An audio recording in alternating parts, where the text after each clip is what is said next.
ഒരു കാലത്ത് ഇന്ത്യയിലെ പുതുതലമുറയുടെ ഹരമായിരുന്ന കൈനറ്റിക് ഹോണ്ട കൂട്ടുകെട്ടിലിറങ്ങിയ DS2 സ്ട്രോക്ക് സ്കൂട്ടറുകൾ വിപണിയിലേക്ക് വീണ്ടും എത്തുന്നു. 1984 പുറത്തിറങ്ങിയ 98cc സ്കൂട്ടറിന്റെ ഇലക്ട്രിക് പതിപ്പ് വിപണിയിലെത്തിക്കാനുള്ള ഒരുക്കത്തിലാണ്. യഥാർത്ഥ DX സ്കൂട്ടറിനെ അനുസ്മരിപ്പിക്കുന്ന ഡിസൈനാണ് ഇലക്ട്രിക് പതിപ്പിനും നൽകിയിട്ടുള്ളതെന്നാണ് സൂചനകൾ. ബോക്സി ഹെഡ്ലൈറ്റും ബോഡി പാനലുകളും അതേപോലെ തന്നെ നിലനിർത്തിയിട്ടുണ്ട്. വിപണിയിലുള്ള ബജാജ് ചേതക്, TVS iQube പോലെയുള്ള മോഡലുകളിലേതുപോലെ ഹബ് മൗണ്ടഡ് മോട്ടോറാണ് ഇതിലും. പെർഫോമൻസിനേക്കാൾ പ്രായോഗികതയ്ക്ക് മുൻതൂക്കം നൽകുന്ന ഡിസൈൻ കൂടിയാണ്. വാഹനത്തിന്റെ ബാറ്ററി ശേഷി, റേഞ്ച്, മോട്ടോർ എന്നിവയെക്കുറിച്ചുള്ള വിവരങ്ങളൊന്നും പുറത്തു വന്നിട്ടില്ല. മുന്നിലും പിന്നിലും 12 ഇഞ്ച് ടയർ.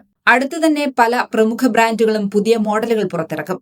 അതുകൊണ്ട് തന്നെ ഫാമിലി സ്കൂട്ടർ എന്ന നിലയിൽ വിപണിയിലെത്തിക്കുന്ന ഈ മോഡൽ 1 ലക്ഷം രൂപയിൽ താഴെ വിലയിൽ ലഭ്യമാകുമെന്നാണ് കരുതുന്നത്. ഉടൻ ആരംഭിക്കാനിരിക്കുന്ന ഉത്സവ സീസണിന് മുന്നോടിയായി വാഹനം വിപണിയിലെത്തുമെന്നാണ് പ്രതീക്ഷ. ചേതക്കിനും iQubeനും പുറമെ ഓല സ്കൂട്ടറുകളും ഹോണ്ട ആക്ടീവ ഈ മോഡലും ഏതർ റിസ്തയും ചേരുമ്പോൾ വിപണിയിൽ മത്സരം കടുക്കുമെന്ന് ഉറപ്പായി.